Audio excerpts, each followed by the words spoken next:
Hello and welcome to the Band of One podcast. I am Riley Wilson, and thanks for joining us. This podcast is designed for anybody that wants to start or develop or get better at a solo or small group performing career. I've got over 50 years of live performance experience, and we use not only the things that I've learned over this period of time, but also other professionals in their neck of the woods have found what worked well for them.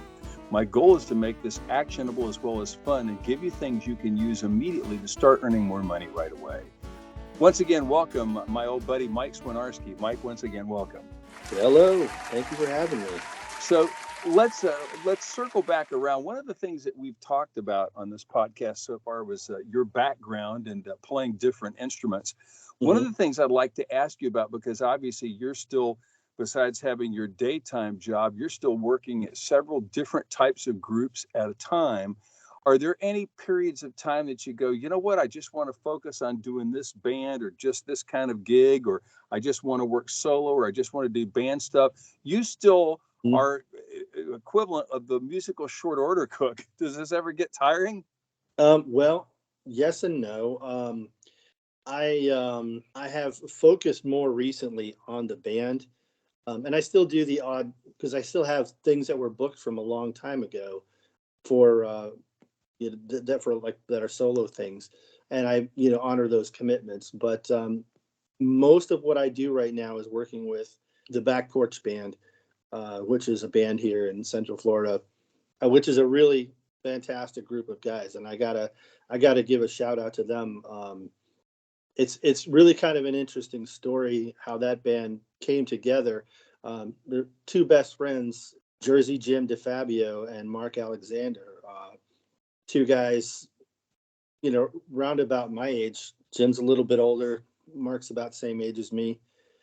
Just had always wanted to be in a band, and they didn't play instruments. And they just decided, in their 50s and 60s, I'm going to learn bass, I'm going to learn drums, and we're going to put a band together. And they did it. And that's incredible. It is incredible. And, we have quite a following. And, we do, country line dancing nights. We do, classic rock nights. We filled up, there's a big place here called Rock and Brews, and we filled that place up. Yes, we've got one over here recently. in the Colony, which is the town right next to where we live in Frisco. And they basically do a large classic rock band. So you're playing that one there in the Orlando area. Yep, playing the one in Kissimmee, and we're playing.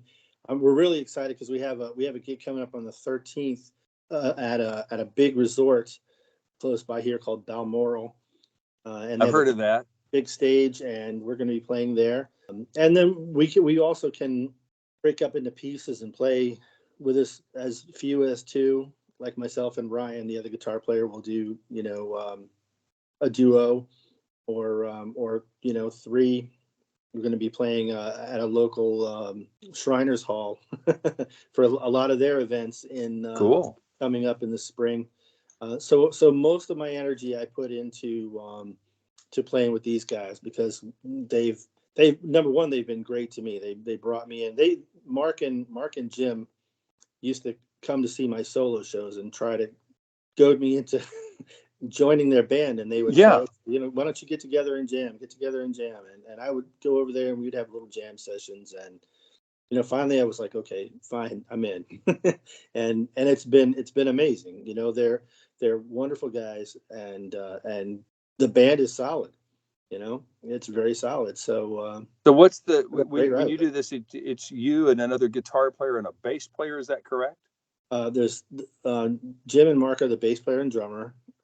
And then there's another guitar player, Ryan Viafora, and then we have a singer who comes down from St. Pete to play gigs with us. His name is Aaron Flanagan, and he plays acoustic guitar as well. And I do keys with that band too. Cool. I think one of the things that's most fascinating to me about both of these interviews is that, number one, you've been playing music since you were a small child. Number two, you've been gigging since before you had a driver's license, which is pretty amazing. My first gig was in a prison, actually.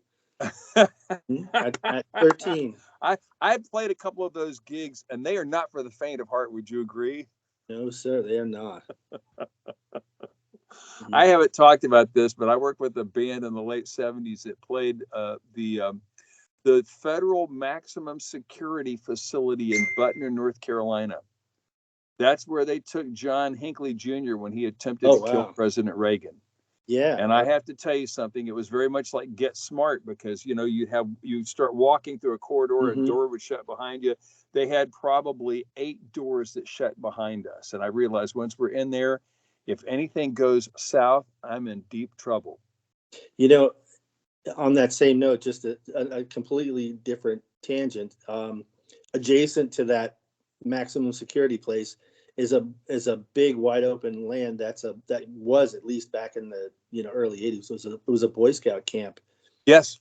And I attended a Boy Scout jamboree camp out there for like 3 days when Hinckley was being wow held in there. Yeah, it's so wild. And but as I said, having done all of these gigs, I think the thing that fascinates me, and I'm sure will intrigue many of our listeners and viewers, is that you're still doing it.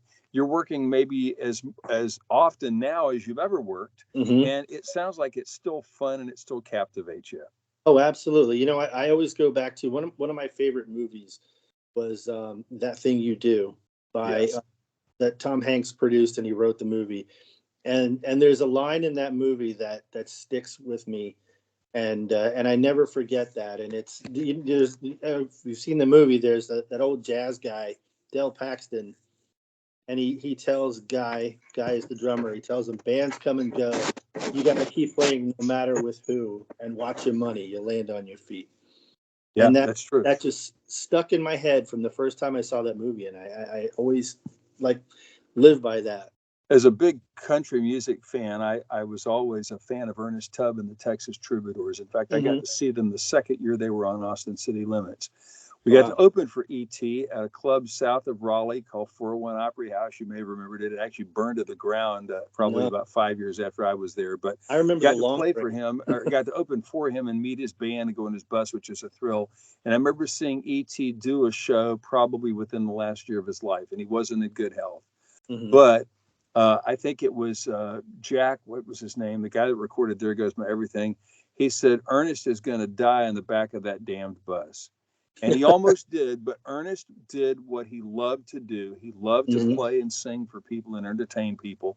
And I think that most of us that have been doing this for any length of time still do it as long as we can. I've had some issues with a hip and a knee recently, so I've had to be seated on some of my gigs. And my wife is really chomping at the bit for me to be able to stand and play again, because she thinks that's a better way to provide a show. But the truth of the matter is, I still enjoy playing, and as long as I'm physically able to do it and can sing and play, I still want to do it. And it sounds like you kind of feel somewhat the same. Would that be safe to say? 100%. 100%. I'll do it until my fingers don't move anymore. And then I'll give all my guitars what I have left. I don't have too many. I used to have loads and loads of guitars, but I don't have too many anymore. I just have a few really good ones. But I'll give them what I have left to my son. My son is an excellent guitarist and a cellist, and really talented composer. I want to talk briefly about gear, because you told a story on YouTube a few years ago that I thought was hilarious, and I've never forgotten it. As you know, I played Ovation guitars on and off for years and years and years. And I remember your story about you going to buy an acoustic guitar the first time, and you picked up an Ovation. You said your dad kind of freaked and says, I'm not going to have my son buy a plastic guitar. That's exactly right. Story? You know, that was for my 18th birthday. And I didn't really have a really good acoustic guitar, my father, the only guitar I really had was my Telecaster, which I still have, and a couple of junky, beat up old, those kind of flea market guitars that you buy for $10 back in those days. Yes. My dad wanted me to have a good acoustic guitar.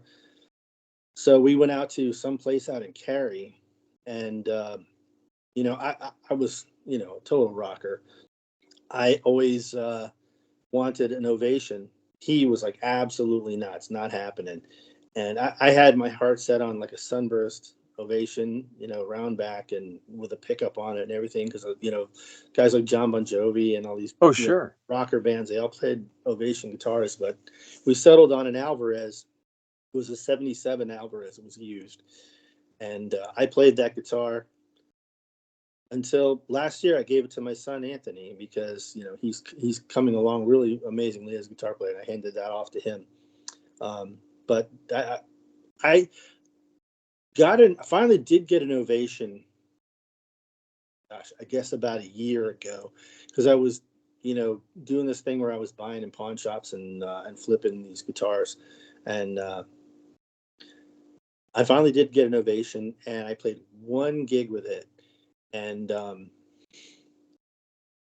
realized that a round back guitar is not ideal for somebody with a round front. If you got a little bit of a belly on you, Ovation doesn't work. So that one left the fold pretty quick. So that's funny. Yeah. So wow. I didn't hang on to the Ovation, and I'm kind of, I guess I'm glad I didn't get it. It's so interesting because I know that you've been a Telly guy for years, and I remember G.E. Smith. They asked a guitar player years ago. He said when it came to guitars, it's like, do you play the guitar or do you play a Telly? Right? If you're a motorcycle guy, do you ride a Harley or do you ride some other piece of junk? Well, Tellys are.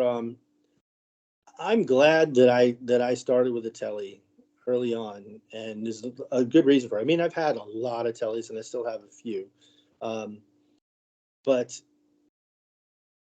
even though I've had loads and loads of guitars, when I play out, I use minimal amount of gear. For most of my life, I had a guitar, a Telecaster, an amp, and a Rat pedal. But playing with a guitar like a Telecaster, and I literally, my guitar tech buddy stopped by here about half an hour before our call to pick up my old Telly from the '80s to set it up for me because it was a little played out. But we were talking about it. Playing guitar like that forces you to learn how to use the guitar to its full potential.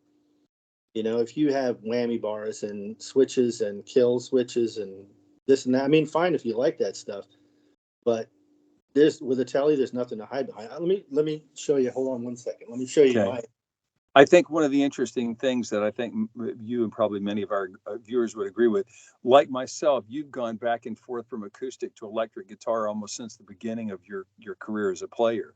And I think, right? And I think many of us that play both electric and acoustic guitars, there's not a lot of difference between a Telecaster, especially if you've got medium to heavy gauge strings on it. Not a lot of difference between that and an acoustic guitar. And so they translate pretty well. Yeah, I've always played both all the time. Like the other night on New Year's Eve, we did 4 hours worth of music, and I had I did play banjo on a few songs because the place requested some bluegrass, but I had an acoustic and I had nice a red Esquire, one pickup, that's it, and like I said, it forces you to learn how to use the instrument. You learn what the knobs are for. You don't just have them dimed on 10. You learn that you can roll back you can crank the amp and get it to overdrive and then roll back the volume and clean it up. And there's so much you can do if you, and being a Telly player really,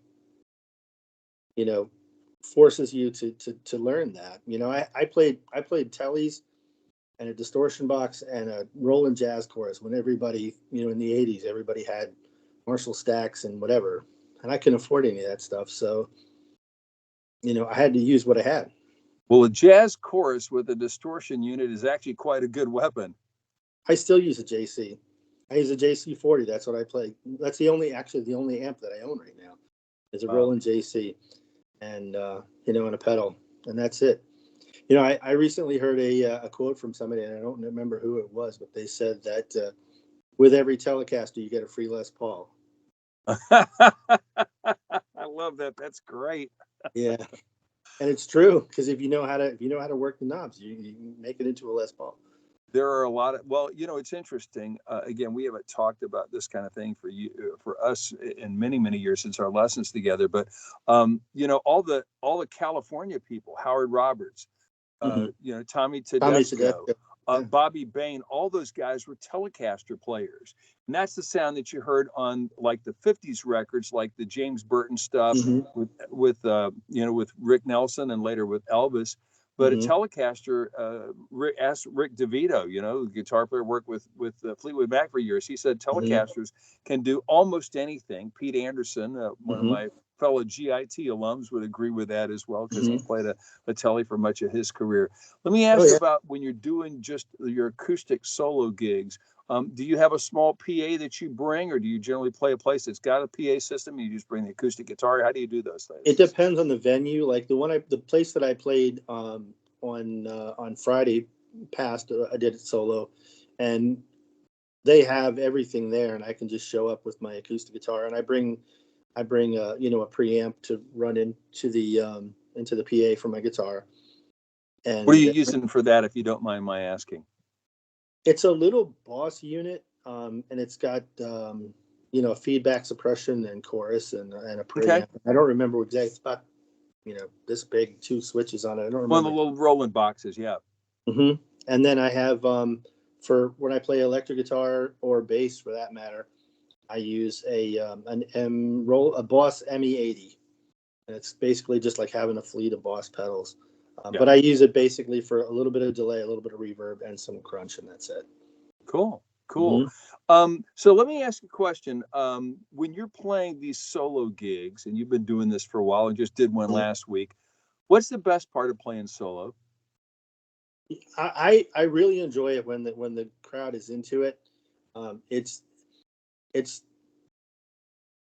it can be daunting, and you gotta go in there with the mindset that especially in a place like the one I played on Friday, people are eating, so they're not paying attention to you necessarily.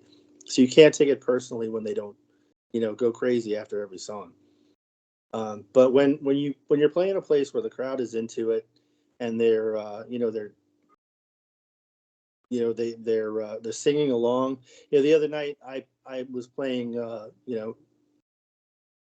I almost always, whenever I do anything but a classic rock gig, I always do Country Roads, because everybody loves that song. I don't care who you are, everybody loves that song. And I stepped back from the microphone, and the crowd sang it back to me, Isn't that cool? and that was amazing. I mean, I didn't write that song, but that just gave me a little chill, thinking, this is how engaged these people are at what I'm doing. They're paying enough attention and to sing it back to me, and I love That's that. marvelous. It's funny. I did that exact same song Thursday night at a retirement facility. Place was packed, 150 Hmm. people, Hmm. and so they were all into it and loving it as well. In fact, John Dusseldorf was originally from Fort Worth, so I thought that was kind of appropriate. Hmm. But yeah, when you got the crowd into it, that's the best part. What's Hmm. the most daunting part? Starting, Okay, elaborate. walking up onto that stage alone, you know, um, just me and my little guitar, and there's nobody behind me, and there's nobody, and there's all these people staring at me. I went in the other night thinking the place was gonna be quiet, and I walked in, and the place was packed all the way through. And it was so busy that I even asked the head waitress that I know very well if she would rather have me help serve than play. And I was half serious, half joking, but she was like, "No, no, go. You can go ahead and play." And but getting up there and walking up to the microphone and by yourself, when it's a band, it doesn't even faze me. But when it's alone, you walk up there and say, "Hey, my name's Michael, and I'm here to play for you for the next 3 hours."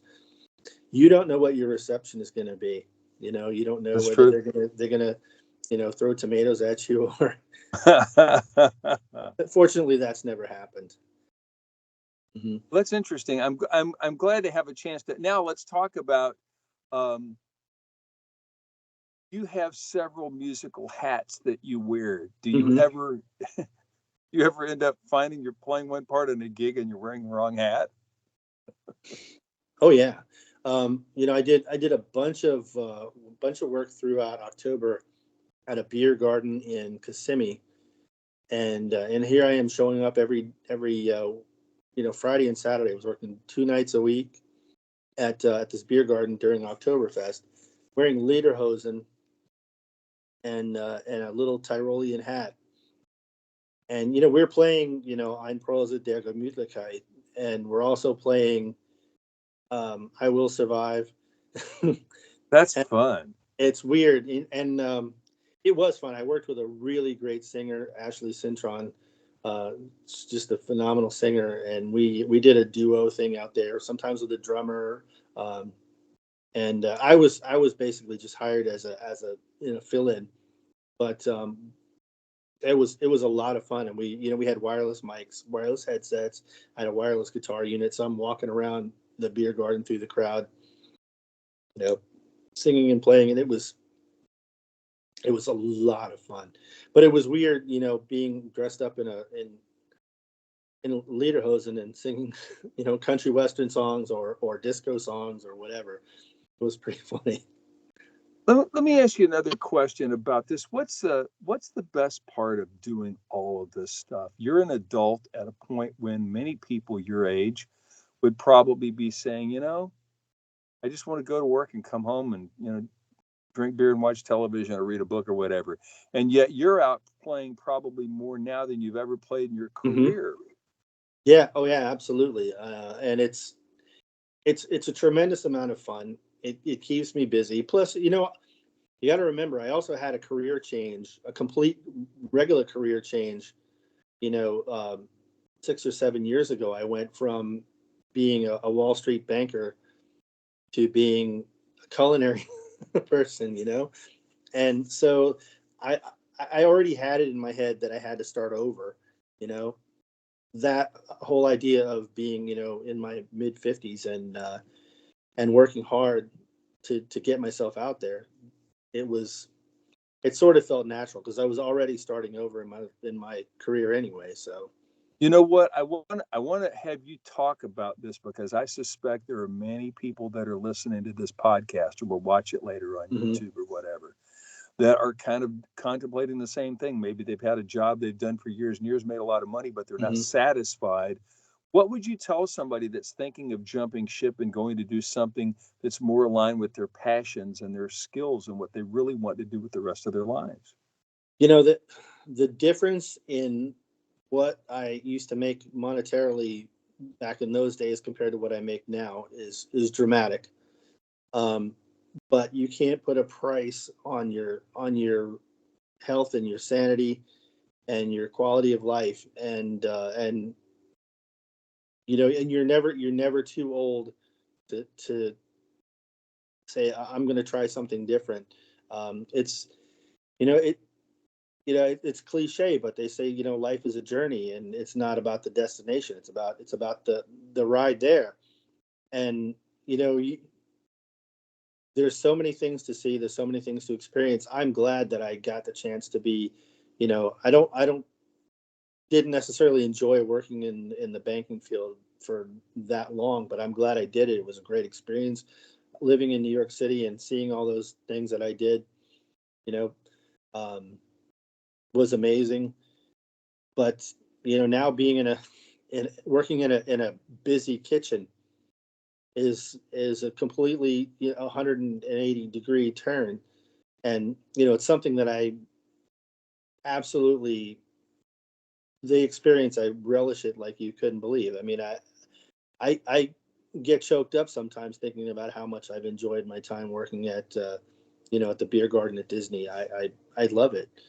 I've met some amazing people, some of the best friends I've ever had, and met some of the greatest musicians that I've ever known, that I've gotten the opportunity to work with outside of Disney as well.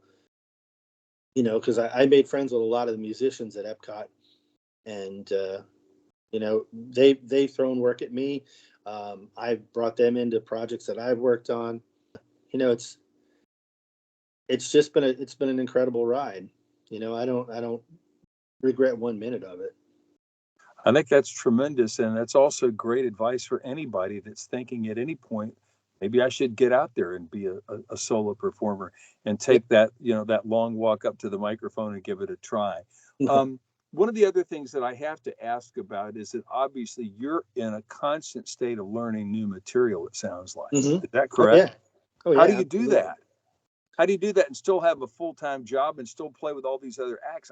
I don't know how you do that. I enjoy practicing. Fortunately, we have technology on our side in this day and age, so we can, I can download a lot of stuff on my iPad. If I'm playing a solo gig, I can have it all on my iPad. And one of the things that's great is the band that I've been playing with. They actually throw a TV screen in front of the monitors, or between the monitors, I should say, and scroll the Scroll the lyric lyrics? the lyrics and the chords straight from one Wow. of these sites. And so nobody can see it from the outside, but it's almost like having a teleprompter. I was And going to say, if see, I told you all those years ago you should learn to sight read. yeah, if I drop a chord, I can just glance over and go, okay, there's a B minor coming up. uh, but I don't know, just when you love something, it's easy to to work hard at it. I really truly enjoy it. And it gets a little wacky because I have so many, the Irish stuff, and then the country stuff, and then the rock stuff, and sometimes even the German stuff. But the good thing about the German stuff and the Irish stuff is it's only both of those are just kind of one time a year. Yeah, and I think the other thing which is interesting is that we were talking about the German music on the first podcast.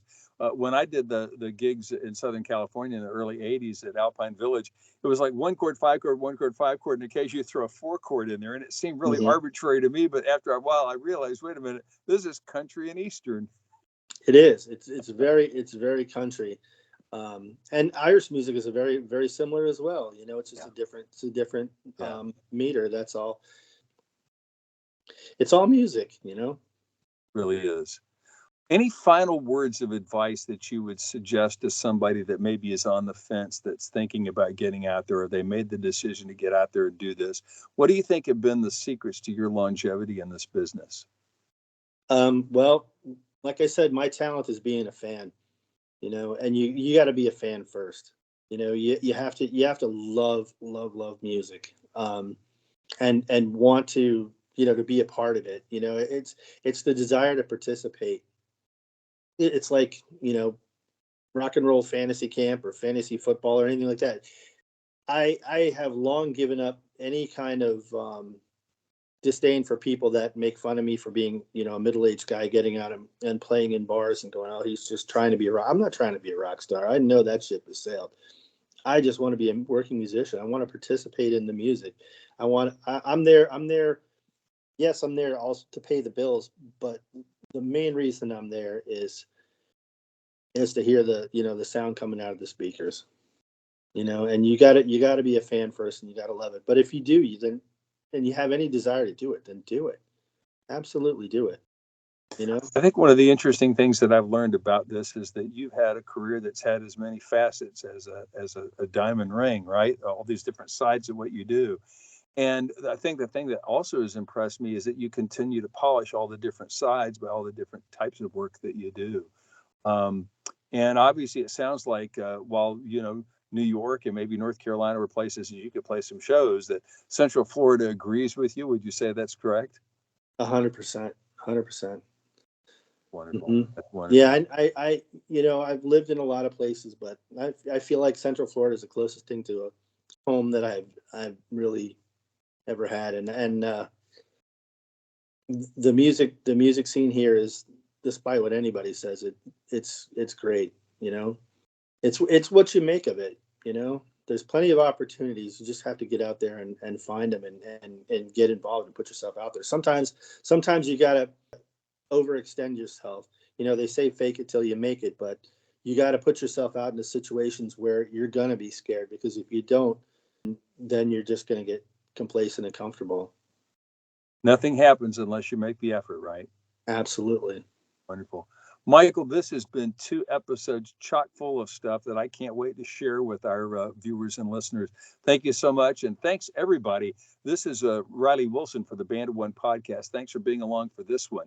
If you have ideas for upcoming podcasts, please, I'd love to hear from you. Get in touch with me at facebook.com/Band of One podcast or through our webpage, guitarmadesimpler.com. And by the way, do you have a webpage that our folks can get in touch with you? Well, I use when I play solo stuff, I use the stage name Michael Finn because it's a little easier than Michael Swinarski. Plus, I play a lot of the other stuff. So you can find me on Facebook on Michael Finn Music. Wonderful. So Michael Finn Music, if you want to get in touch with Michael, fantastic. Michael, thank you so much again. And listeners, we'll see you next time. I'm Riley Wilson. Thanks for joining us on the Band of One podcast. Thanks, Riley. So long. Bye-bye.